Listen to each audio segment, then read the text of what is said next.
Hello, everybody. Welcome to this quick, lightning fast presentation of a few topics related to the blockchain technology. Some of those topics we want to quickly cover here are the nature of the blockchain itself, some of its early interesting history and current history, very interesting, some of the underlying problems that were addressed by the technology, and then how it's evolved into several varieties or variations, as well as taking a look at some of the, we'll say, the architecture of the world where the blockchain has to work. So, without further ado, let's call on my little friend here to help us basically just dive straight into the topic. And so we dive right in and take a quick look at this introduction to myself. Basically, the thing that I want to get across is that I'm not really a blockchain developer or a real technical expert. I'm actually more in the application of technologies, enterprise wide, sort of the enterprise architecture perspective.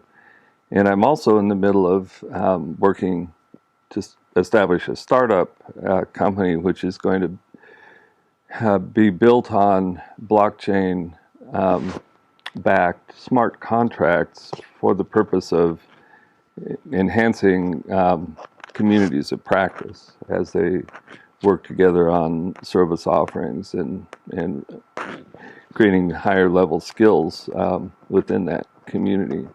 So that's kind of my interest in all of this. Here we have, over on the left here, one of the sort of required slides about the state of the world, and we can see and we know that there's been rapid penetration of technologies and devices throughout the physical infrastructure, overlaid with communications and computing technology and so on. So that's actually not really such a new thing for this audience. In fact, ADS, with the kinds of emphasis on fault tolerance, online maintenance, and on-time expansion of systems, keeping them autonomous and decentralized, has been, what ADS has actually been doing for many years in very critical domains of society. So one of the things that's happening is that a new set of problem domains are coming into focus now with the blockchain. So you can read those, and I won't go over them, but this is actually just a sampling of the areas where blockchain's starting to be applied. So, what is the blockchain? Well, the simple thing that people often say is that it's, distributed ledger technology, which is a database, and it's shared and synchronized, and sort of keeps track of the temporal unfolding or history of events and transactions and so on. And the original history was based on the idea of cryptocurrencies and the ability to have transactions and create stores of value and means of exchange kind of independently of governments and banks and intermediaries of all types. So it was kind of a libertarian perspective of some guys that called themselves cipher punks, and it was all about the cipher and the crypto to make this happen. Now, the person who's attributed a lot of the invention of the Bitcoin, which was really the first implementation of blockchain technology, was, I'll say, quote unquote, a person named Satoshi Nakamoto, who actually is unknown who that is, or even if it's one person or many people. So that's part of the mystery involved in the history, if you will, of the blockchain. Here, for your interest, there's an extract from that original 2008 white paper by Nakamoto's, and this gives a little diagram, copied straight out of the paper, which indicates that its transactions, in this case, showing ownership change of something, which probably is Bitcoins, right? But change of ownership as a transaction, and that those get bundled together in blocks, and then the blocks get bundled together in a chain, and that it's essentially that crypto function of hashing the content and keeping a history of the hash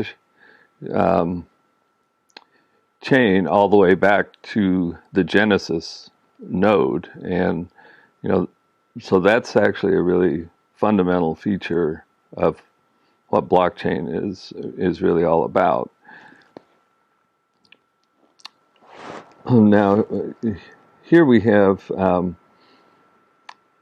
a set of slides grouped together in one place. So you notice here, problems addressed by blockchain. We just talked about this. The double spend problem is what really initiated Bitcoin, so that digital cash couldn't be spent in one place and then turn around and spend the same cash somewhere else. So how do we, as a cryptocurrency, keep that from happening?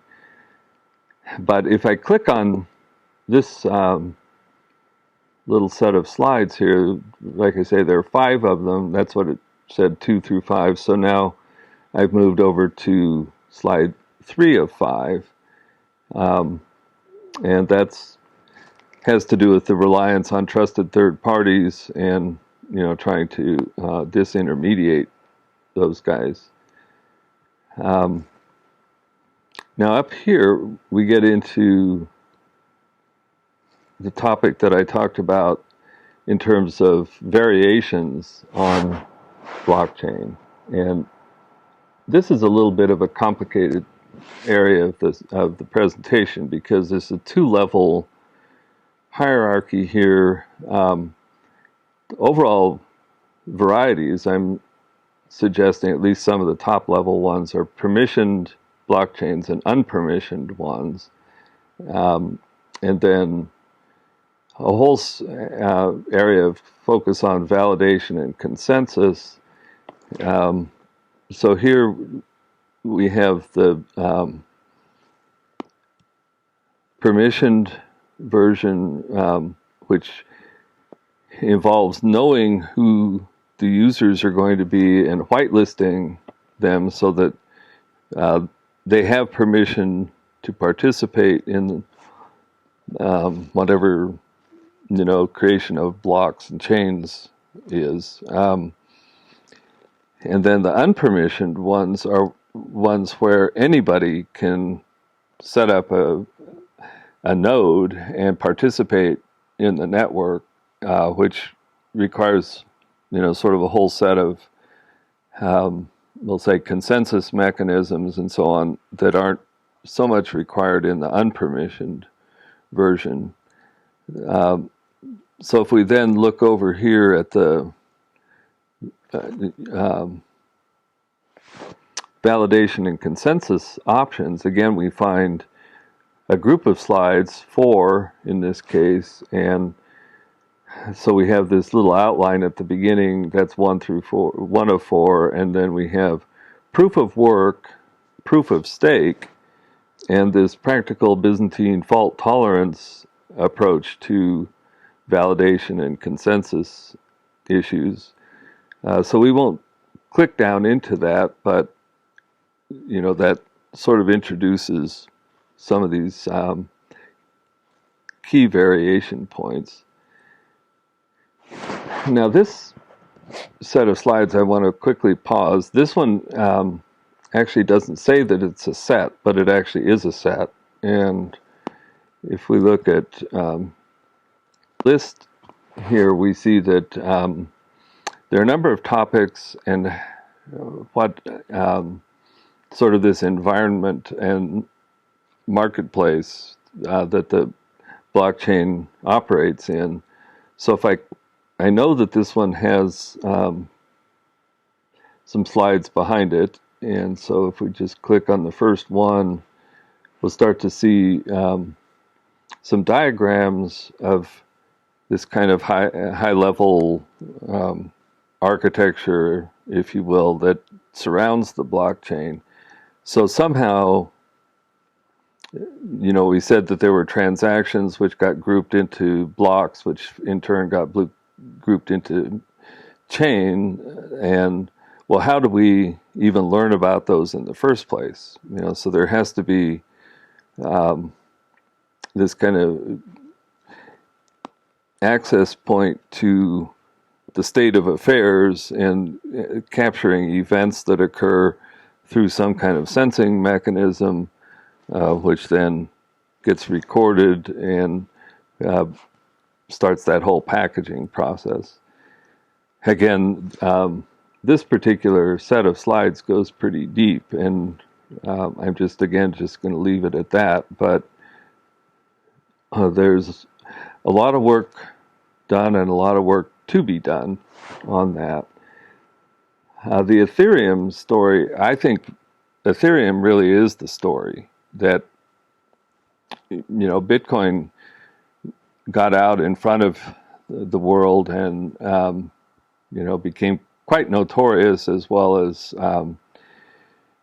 building up a fair little economy around that cryptocurrency. Well, Ethereum is a challenger to Bitcoin, and Ethereum has a Turing complete language and basically a whole environment for building applications, all based with the blockchain really at the heart of those. So there's a number of slides here that get a little more details into current thinking in particular about Ethereum. The further ramification of this technology that keeps track of the history, of a whole environment, has led to this dream, actually, of a distributed autonomous organization. And we have a lot of material here about that. It's, again, in several slides, including the idea that for doing a DAO, there was an initiative called the DAO, which was one instance of this kind of autonomous organization that serves as an investment vehicle for people who want to participate in a certain kind of investments. So that was the idea, and that the one that was called the DAO actually put itself out into the crowdfunding market, and in about a week's time raised something like $150 million, which at the time was both the fastest and the largest crowdfunding exercise in history. So that launched this program, which almost immediately was attacked, and some user began to drain all of the funding out of that fund, and that was eventually shut off, and a big controversy about how that was accomplished, and that's still echoing through the community. So that's a little bit of a caution here about what can happen when we start playing, really serious games with people and their money and their livelihood and so on. Now, if we're talking about cautions, one thing to mention is sort of this unintended consequence of Bitcoin itself, which there are a number of reasons why this has happened, but essentially, the Bitcoin developers' theory of money has a lot to do with scarcity, and they have this image of a currency like Bitcoin being really hard to acquire, similar to how it's really difficult to acquire gold in the 21st century. We see a picture here of this really deep mine where small percentage of gold is extracted, and that's a good image for what happened in the Bitcoin world. And because it's possible to actually generate Bitcoins just with having a very powerful computer, a lot of people all over the world have created whole data centers with powerful computers who are dedicated, to doing Bitcoin mining and actually soaking up a tremendous amount of energy in the process. So, the trend for Bitcoin, for multiple cryptocurrencies, right now today in the world, there are somewhere between 700 and 800 different cryptocurrencies, pretty much all running in some version of blockchain. But then the blockchain has broken out into smart contracts, which is largely at the result of Ethereum. And so this set of slides here talks about the participants in this marketplace today. Then it also talks about patents, how much big players are getting involved in patenting this technology, and then some of the technological developments. We won't also click down into this, but you notice that IBM and Microsoft are both becoming significant players in this distributed ledger / blockchain kind of technology space. Microsoft has this offering, which is blockchain as a service, running on Azure cloud. There's things like the Slocket here, which is a strong combination between Internet of Things and blockchain technology. This one, Eris Industries, which recently changed their name, has become a specialist in smart contract capabilities. So the marketplace is expanding and diversifying, and will continue to do so. It's pretty clear. Here again, there's a set of 5 slides that talks about some of the things looking ahead, that we might be able to expect. The one that is most interesting to me, and I again won't try to click down to it because it'll take a little extra time, but is this idea of professions and how artificial intelligence and these various technologies are scaring a lot of people because they say, oh, that's taking over jobs. But it also raises the challenge of how can we take advantage of these technologies on the professional level and essentially create more value through the inner working of advanced and intelligent people with more advanced and intelligent technology, which is where I get into this startup that I'm working on with communities of practice. So that's pretty much what I wanted to cover here. Like I say, it's a very, sort of lightning fast approach.